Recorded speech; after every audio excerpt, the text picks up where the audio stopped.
allons maintenant parler de la Libye avec cette attaque meurtrière contre le ministère des Affaires étrangères à Tripoli. Au moins une personne est morte dans cette attaque terroriste perpétrée par 3 ou 4 individus, dont un kamikaze contre le ministère des Affaires étrangères mardi matin à Tripoli, la capitale libyenne. Selon une source de sécurité, la personne décédée est un fonctionnaire du ministère, a témoigné donc la source sous le couvert de l'anonymat. D'après elle, une voiture piégée a tout d'abord explosé devant le bâtiment, amenant des forces de sécurité à se rendre sur le site. Des combats ont alors éclaté à l'intérieur avec 3 ou 4 assaillants. Une deuxième explosion provoquée par un kamikaze a eu lieu au deuxième étage, a ajouté la même source. Des témoins et des médias dans la chaîne officielle du gouvernement d'union avaient au préalable fait état d'au moins une explosion et de coups de feu dans l'enceinte du ministère. Germain, venir jusqu'à Tripoli, perpétrer un attentat terroriste, la Libye est tombée véritablement en déliquescence. Oui, on peut le dire. Bon, même si ce n'est pas, c'est pas extraordinaire, parce que même dans les... Bon, c'est des groupes armés qui s'affrontent, mais là, c'est clairement un attentat terroriste au sein du ministère des Affaires étrangères. Oui, en fait, c'est ce que j'allais dire, même dans les... Bon, au sein du ministère, oui. Mais même aux États-Unis, en France, on assiste à cela. Mais là, au sein d'un ministère des Affaires étrangères, c'est pour montrer que l'État est totalement affaibli.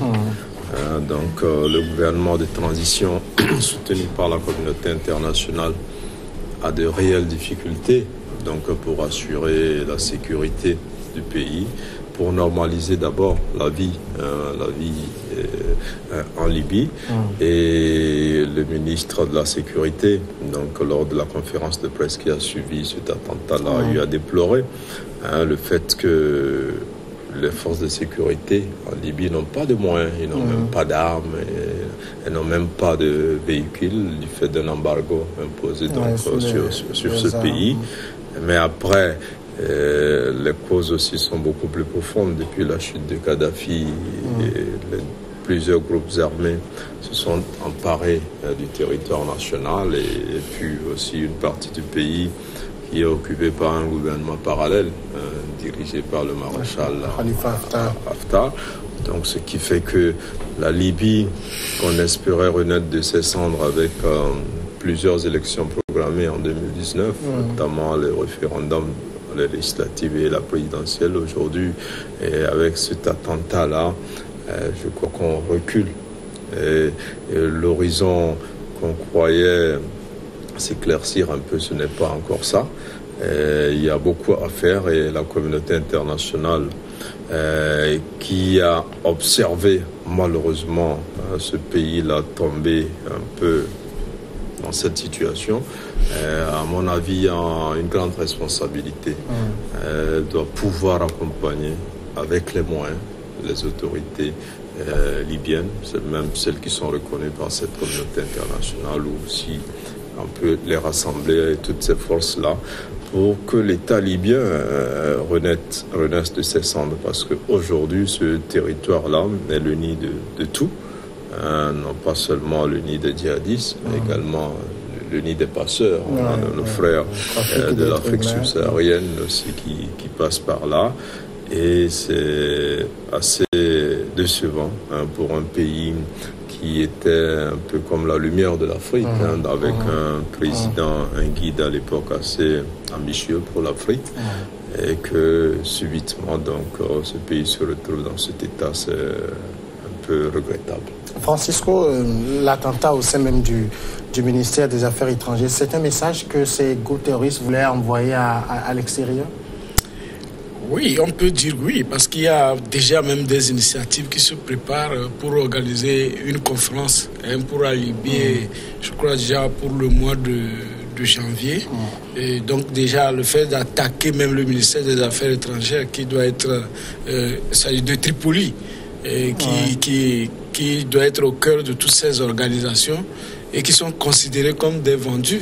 C'est-à-dire que quand ils traitent avec l'Occident, pour aujourd'hui les Libyens, c'est des vendus, encore que c'est également l'Occident, à travers la personne de Nicolas Sarkozy, et qui, je veux dire, a foutu le bordel dans ce pays. On l'a vu au lendemain des premiers bombardements. Il est venu à Tripoli, il est monté sur les chars comme s'ils avaient la maîtrise de la chose. Et voilà, ils ont tout fait. Le guide libyen Muammar Gaddafi aussi, je dis lui aussi, il en a fait un peu de trop. Il pouvait encore faire des ouvertures pour que son pays reste, mais il a voulu gérer la chose étatique avec sa famille en promettant tuer les Libyens comme, je crois, des souris. Et voilà là où on en est arrivé. Et ce conflit, c'est ça qui se jaillit sur pratiquement toute l'Afrique, le Niger, le Mali, le Burkina et autres. Donc, c'est l'œuvre de Sarkozy. Et on n'aurait pu, si j'étais un grand décideur du monde, le nommer ambassadeur à Tripoli. Non, pour qu'il reste, qu'il sache vraiment ce qu'ils ont créé pour l'Afrique. Parce que là, la Libye, qui n'est pas stable, et les autres pays, quand je prends le Mali, totalement divisé en deux, même quand on dit qu'il y a une force des G5 Sahel, tout ça là, à partir du moment où les gens ne s'accordent pas, on ne peut jamais œuvrer pour le développement. Tout ce qui est fait, c'est événementiel. Et le Niger, même une partie et autres, quand on voit toutes ces déstabilisations, ce grand pays, on voit de l'autre côté, il y a la RDC aussi là-bas avec son cortège de choses, le Nigeria aussi qui a eu un récit des attentats, je crois, dans la journée d'hier ou aujourd'hui. Et tout ça, tout est fait pour que l'Afrique et les Africains restent dans le sous-développement. Et pratiquement, l'Africain même ne voit rien. C'est les autres qui imposent leur façon de faire choses. Et voilà. Et la Libye a eu des problèmes. L'État central est là. On dit qu'il y a embargo. On en a parlé de la Centrafrique la dernière fois ici. On dit on lance l'embargo. On prive l'État, et l'État que vous-même vous reconnaissez, vous le privez des moyens de lutter. Mais quel soldat, quel homme va accepter et rester devant, n'est-ce pas, un édifice public avec un couteau? Non, ben, je ne sais pas. Donc, les gens ne vont pas aller se faire enrôler dans l'armée et dans la sécurité et avec des moyens rudimentaires quand les autres sont en train de venir avec des chars, les missiles et autres. Mais vous avez vu la manière dont ceux-là ont perpétré l'attentat. Je crois que c'est pratiquement une première fois que on voit ce genre de choses. Ils ont d'abord fait percuter un véhicule, donc ça veut dire qu'il y a déjà quelqu'un qui a conduit, qui a percuté un mur qui a explosé. Les autres sont descendus, ils sont entrés, ils ont tiré, sachant que lorsque je tends vers la mort, il y a la bombe sur moi, ou quand les balles vont m'atteindre, il y a une balle qui va aller percer peut-être une bombe qui est déjà chargée, et ça va exploser. Donc voyez-vous, ils sont partis pour finir, n'est-ce pas, avec les gens au ministère des Affaires étrangères. C'est une défiance totale. Même à mai, il y a eu déjà un attentat vers la commission électorale, qui a endommagé une bonne partie du matériel électoral et qui a décimé, je crois, entre 10 et 15 personnes, comme 14 morts. 14 morts. Donc c'est énorme. Ça a fait que la commission électorale ne pouvait pas organiser les élections en décembre, qui devaient se tenir en décembre.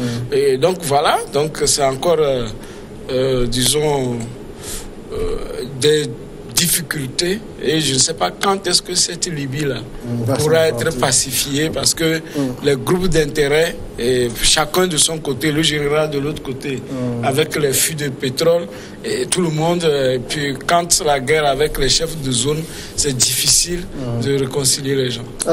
Beau Soleil, est-ce que la Libye, c'est ce pays qui échappe aujourd'hui au contrôle de la communauté internationale? C'est-à-dire, on a foutu le bordel, comme l'a dit Francisco, mais on peine à rétablir l'ordre.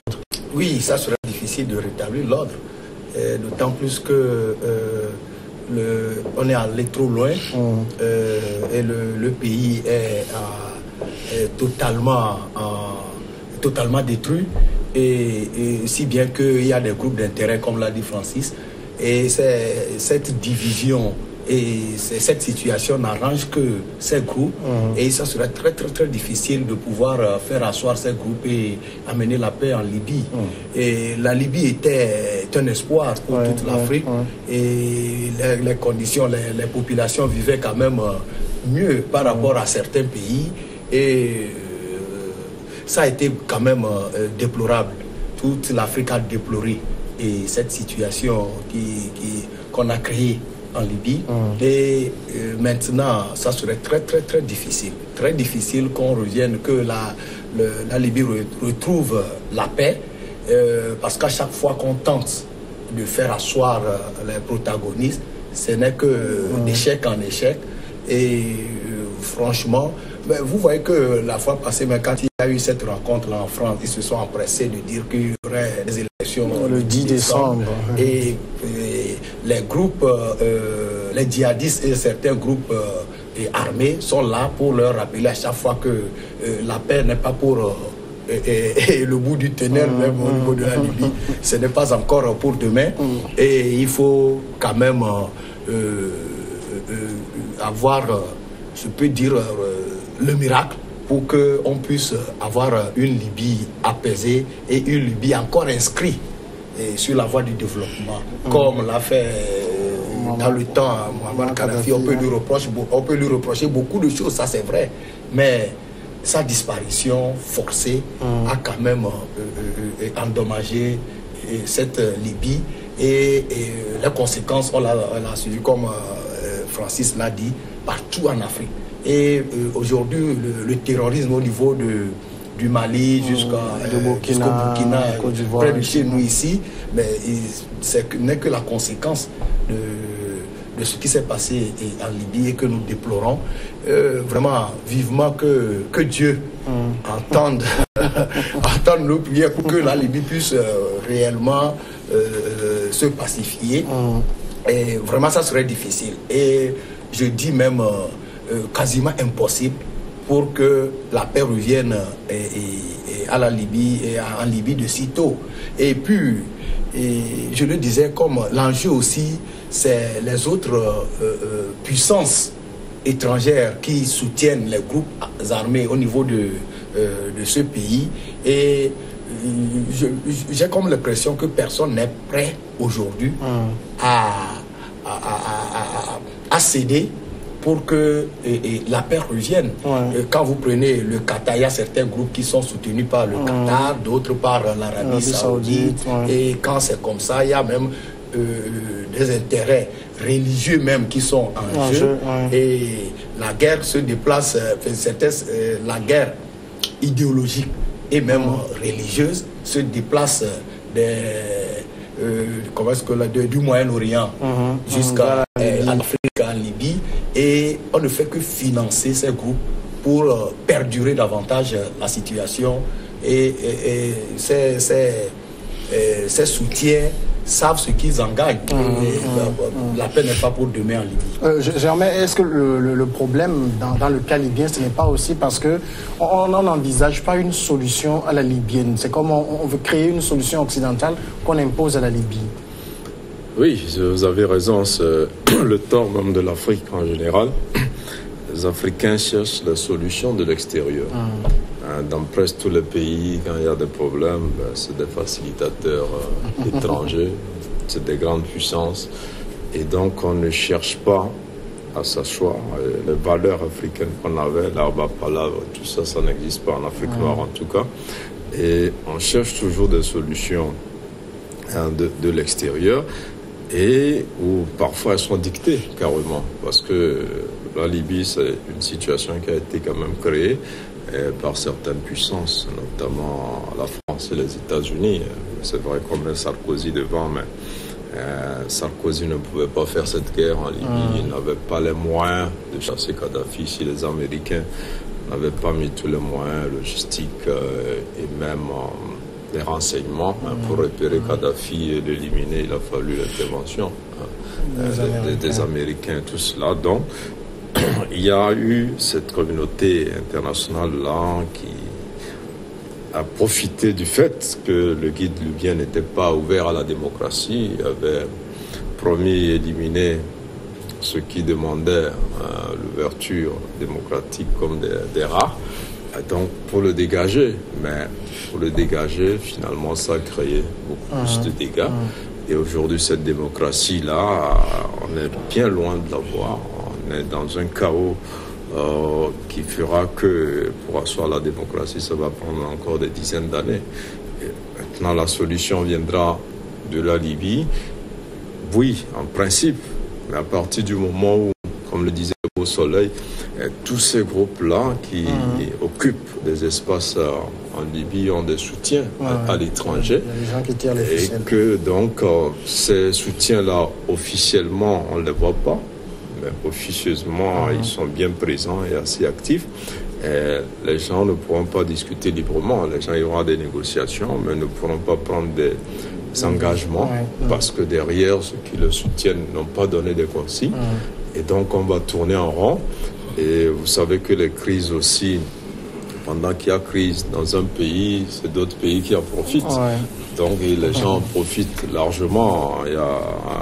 On en profite vraiment. On vend des armes, on puise du pétrole à volonté, et on vend les êtres humains, on fait tout ce qu'on veut. Donc, il y a un grand business qui naît de ce chaos-là. Et que des gens ont tout intérêt.